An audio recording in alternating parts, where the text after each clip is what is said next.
Hello friends, அஸ்ஸலாமு அலைக்கும். நாங்கள் இன்றைக்கி நல்ல ஈஸியான மெத்தடில் நல்ல டேஸ்ட்டாக டிசர்ட் எப்படி செய்கிற அப்படி தான் பார்க்க போகிறோம்.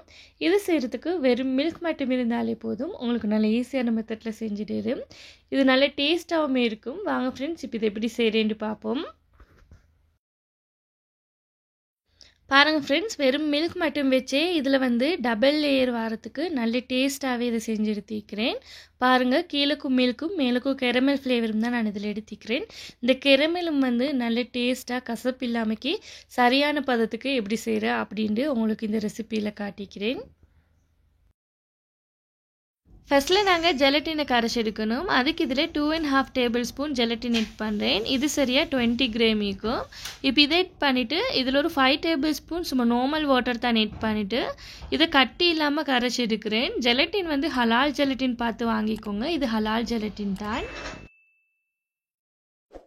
நிறைய பேர் ஜெலட்டின் எட் பண்ணி டிசர்ட் செய்யக்குள்ள கமெண்ட் பண்ணுறீங்க, ஜெலட்டின் ஹலால் இல்லை சிஸ்டர் அப்படின்ட்டு. ஜெலட்டின் 2 விதமாக செய்வாங்க. ஒன்று எனிமல்ஸ்டு போனில், இன்னொன்று வெஜிடபிள் செய்வாங்க.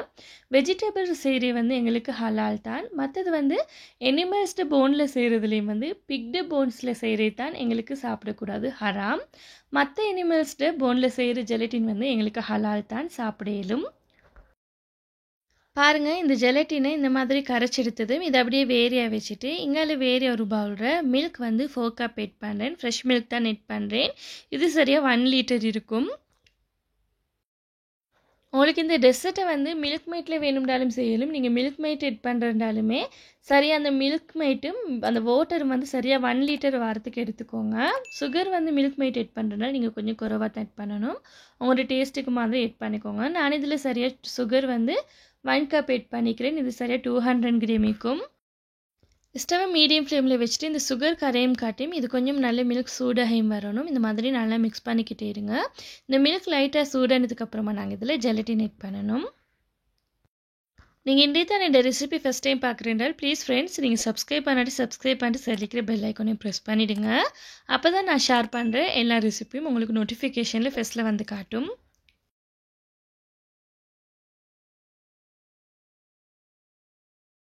பாருங்கள், இந்த மில்க் கொஞ்சம் லைட்டாக சூடாயிட்டுது. இப்போ நான் இந்த ஜெலட்டினை இதில் எட் பண்ணுறேன். ஜெலட்டின் நான் ஏற்கனவே கரைச்சி வச்சுருந்தது நல்லா திக்காகவே வந்திக்குது. இப்போ இதை எட் பண்ணிவிட்டு இந்த ஜெலட்டின் நல்லா மெல்ட் ஆகிற வரைக்கும் இதை நல்லா மிக்ஸ் பண்ணிவிட்டு இதை காய்ச்சி எடுக்கணும். இந்த மில்க்கும் கொஞ்சம் நல்லா கொதிச்சு வரணும்.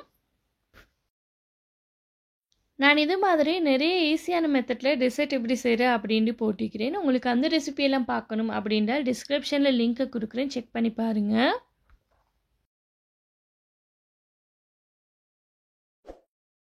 இப்போ இது ஒரு 2 மினிட்ஸ்க்கு நான் இந்த மாதிரி மிக்ஸ் பண்ணிவிட்டு இந்த ஜெலட்டின் கரையிற வரைக்கும் இதை காய்ச்சி எடுத்துக்கிறேன். இந்த மில்க் இந்த மாதிரி கொதிக்க கொலைக்கு அப்படியே ஸ்டவ் ஆஃப் பண்ணிடுறேன். பாருங்கள், இந்த மில்க் இப்போ நல்லா கொதிச்சு வந்துட்டுது. இப்போ இந்த சூட்டோடைய நான் வேறே ஒரு ட்ரே ஒன்றில் ஊற்றுறேன்.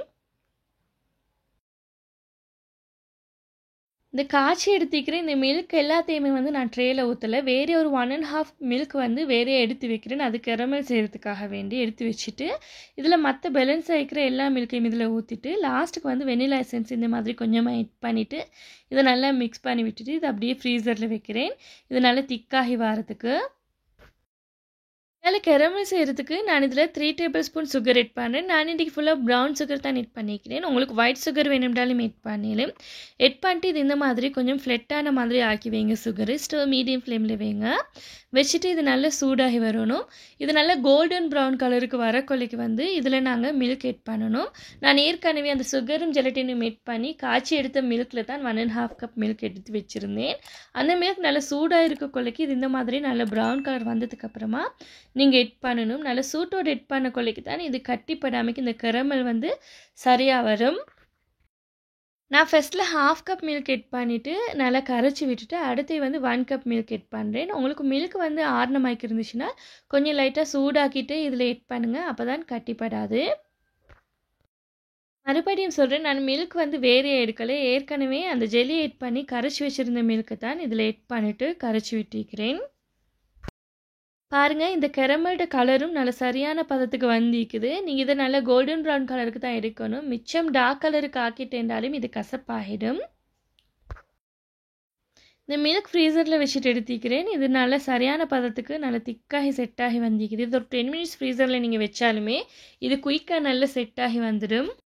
மில்க் திக்காகங்காட்டி இங்கால கெரமலை நான் வேறையாக செஞ்சு வச்சுருந்தேன். இந்த கெரமல் நல்லா ஆறி வந்திக்குது பாருங்கள். இது ஆறினதுக்கு அப்புறமும் இன்னும் கொஞ்சம் நல்லா திக்காகிக்குது. இப்போ இதுக்கு அந்த ஊத்துற பதத்துக்கு மாக்கிக்குது. இது ஓவராக திக்காகிட்டேன்னா கொஞ்சம் லைட்டாக மறுபடியும் ஸ்டோவில் வந்து இதை வச்சுட்டு சூடாக்கி எடுத்துக்கோங்க. எடுத்துட்டு லைட்டாக சூடாகினதும் கொஞ்சம் லைட்டாக மெல்ட் ஆனதுக்கு அப்புறமா இதை அப்படியே மில்க்குக்கு மேலே எட் பண்ணுங்கள். இந்த கெரமல் கொஞ்சம் நாள் ஆறுனதுக்கு அப்புறமா தான் நீங்கள் எட் பண்ணணும். இது சூட்டோடிக்குள்ளே நீங்கள் இந்த மில்க்குக்கு மேலே எட் பண்ணினேன்றால் கீழக்குள்ளே இந்த மில்க் திக்காயிற மில்க்கும் வந்து மெல்ட் ஆகிடும். இந்த கெரமல் எட் பண்ணதுக்கு அப்புறமா இதை கொஞ்சம் லைட்டாக ஷேப் ஆக்கி விட்டேன் எல்லா சைடும் ஒரே அளவுக்கு வாரத்துக்கு. இப்போ இதையும் நீங்கள் ஃப்ரீசரில் ஒரு 5 மினிட்ஸ் வச்சாலே இது திக்காகி வந்துடும். இதுக்கு மேலே இன்னும் கொஞ்சம் இது நல்ல டேஸ்ட்டாக வரதுக்கு நான் கஜுவை இந்த மாதிரி கொஞ்சம் க்ரஷ் பண்ணிவிட்டு இதில் எட் பண்ணுறேன். விருப்பமான என்ன நட்ஸ் வேணும்னாலும் இதுக்கு மேலே இந்த மாதிரி எட் பண்ணலும். இப்படி எட் பண்ண கொள்ளைக்கும் இது இன்னும் நல்ல டேஸ்ட் ஆகிக்கும். இது மறுபடியும் ஃப்ரீசரில் வச்சு இது ஒரு 10 மினிட்ஸ் வச்சுட்டு எடுத்துக்கிறேன். நான் 10 மினிட்ஸ் வச்சதும் இது நல்லா திக்காகி வந்துக்குது இந்த கரமலும். இதை நீங்கள் ஃப்ரீசர்லேயே மிஷின் நேரம் வைக்க வேணும். இது நல்லா திக்காகி செட்டாகி வந்ததுக்கப்புறமா சும்மா நார்மலாக ஃப்ரிட்ஜில் எடுத்து வைங்க. இதை ஃப்ரீசர்லேயே வச்சுட்டு இருந்தீங்கன்னா ஒரஞ்ச மாய்க்காகிடும் இந்த புடிங். பாருங்கள் ஃப்ரெண்ட்ஸ், இது நல்ல பர்ஃபெக்டாக சரியான கன்சிஸ்டன்சிக்கு திக்காகி செட்டாகி வந்திக்குது.